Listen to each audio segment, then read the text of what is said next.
Hello my dear viewers, I am Vishwanath Vishwa reviews. Bharatiya cinema చరిత్రను చూసినట్లయితే, ముఖ్యంగా దక్షిణ భారతీయ సినిమా చరిత్రను చూసినట్లయితే ఒక బాలచందర్, ఒక కె విశ్వనాథ్, అలా మలయాళంలో ఒక ప్రముఖ దర్శకుడు మనకు తారసపడుతూనే ఉంటాడు.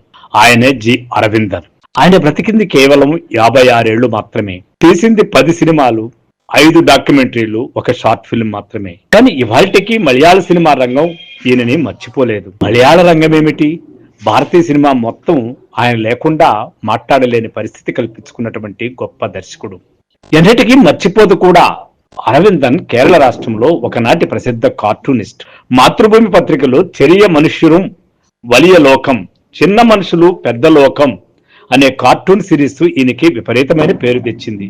తెలుగు వాళ్ళం రామాయణం గురించి బోల్డ్ గొప్పలు చెప్పుకుంటాం. కానీ తరతరాలుగా మగవాడి దిక్కు నుంచే, అంటే రాముడి దృష్టికోణం నుంచే కథను చెప్పడం మనకు బాగా అలవాటు. మన ప్రేక్షకులు గాని, మన యొక్క పాఠకులు గాని ఆ దృష్టికోణంలోనే రామాయణాన్ని అర్థం చేసుకుంటారు, అలాగే ఆనందిస్తారు కూడా. కానీ అలా కాకుండా వాస్తవ కథా రూపంలో తీసుకుంటే మలయాళీ దర్శకుడు అరవిందన్ మరో రూపంలో, మరో దృష్టికోణంతో ఆలోచించాడు. ముఖ్యంగా కేరళ వాళ్ళ పద్ధతే వేరేనట్టు ఆయన సరికొత్త పద్ధతిలో రామాయణాన్ని అధ్యయనం చేశాడు. సిఎన్ శ్రీకాంత్ నాయర్ అనే రచయిత ఫెమినిస్ట్ పర్స్పెక్టివ్ లో రామాయణ కథను కాంచన సీత అనే నాటకంగా రాస్తే దానిని అరవిందన్ అదే పేరుతో సినిమాగా తీశారు. కేరళ నేలపై అడవులు కరువా, కానీ ఆయన తెలుగు నేలకు వచ్చి గోదావరి ఒడ్డున వికారాబాద్ అడవుల్లో ఆ సినిమా మొత్తం చిత్రీకరించారు. ఇక్కడి రామచెంచుల్ని, అంటే గిరిజనుల్ని పాత్రదారులుగా మార్చారు. రామకథకు గిరిజనులా వేషాలు వేయటమా, ఇదేంటి ఇంత, ఇదేమిటి విచిత్రము అని నోరెళ్లబెట్టిన వారే అందరూ. విమర్శలైతే విపరీతంగా వచ్చాయి. ఎందుకంటే తెలుగులో రామాయణంలో రాముడుగా రామారావుని, సీతగా అంజలీదేవిని చూసినటువంటి జనం గిరిజన రూపంలో రామాయణాన్ని చూపితే చూడగలరా?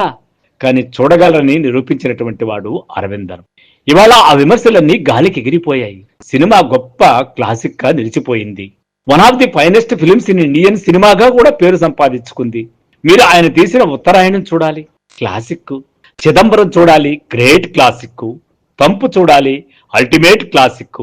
ఆయన తీసిన ప్రతి సినిమా నేటికి మలయాళంలో మరపురాని క్లాసిక్స్. ప్రతిసారి మలయాళం అంటున్నాము అంటే ఒక ప్రాంతీయ భాషకే ఆయన్ని పరిమితం చేయడం ఆయనకు అన్యాయం చేసినట్లు అవుతుంది. ఉత్తర దక్షిణ భారతదేశాలే కాకుండా ప్రపంచ సినిమా చరిత్రలో కూడా ఆయన క్లాసిక్స్ కి ఒక పేరుంది. సులభంగా అర్థమయ్యే కమర్షియల్ సినిమాలు కావి ఆయనవి. మనం ప్రయత్నించాలి.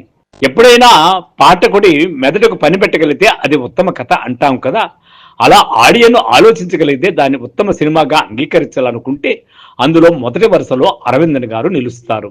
కళ్ళను దాటి మన మేధకు, మనసుకు కాస్త పని చెప్పాలంటే నిజంగా అరవిందన్ సినిమాలు చూడాలి. హిందీ నటి స్మితా పాటిల్ని తీసుకొచ్చి చిదంబరంలో ప్రధాన పాత్ర చేయించారు అరవిందన్. 1986లో అదొక చర్చనీయాంశం కూడా అయిపోయింది. పల్లెకి తొలిసారి విద్యుత్ సౌకర్యం వస్తే అక్కడ మనుషులు ఎలా మారుతారనే అంశంపై 1987లోని వరి డెత్ అనే సినిమా తీశారు. ఆ కాలానికి ఎవరైనా ఊహించగలిగే అంశవాది. తూర్పు బెంగాల్ నుంచి పశ్చిమ బెంగాల్కు పెరుగుతున్న వలసల గురించి 1991లో సినిమా తీశారు. అందుకోసం బెంగాల్ వెళ్లారు. ఎక్కడ బెంగాలు, ఎక్కడ కేరళ? ఆయన ఆలోచన పరిధి అంత విస్తృతంగా ఉంటుంది. కేవలం సినిమా దర్శకుడుగా కమర్షియల్ పరిధిలో ఇరుక్కుపోయినటువంటి మామూలు దర్శకుడు కాదు అరవిందన్. ఆయన సమాజాన్ని, చరిత్రను, భారతీయ తత్వాన్ని మొత్తాన్ని అవపోసన పట్టుకుని అటు ఆడియన్ని, అటు మేధావుల్ని, అటు విమర్శకుల్ని అందరినీ ఆలోచింపజేసే బలమైన సినిమాలు తీసినటువంటి వాడు. 4 చిత్రాలకు సంగీత దర్శకత్వం కూడా వహించాడు. బోల్డ్ బొమ్మలు, కార్టూన్లు గీశారు. పద్మశ్రీ అవార్డు అందుకున్నారు. 7 జాతీయ పురస్కారాలు, 17 కేరళ రాష్ట్ర పురస్కారాలు ఆయనకు దక్కాయి. మలయాళ సినిమాను అంతర్జాతీయ స్థాయిలో నిలిపిన 3 దర్శకులు ఒకరిగా పేరు పొందారు.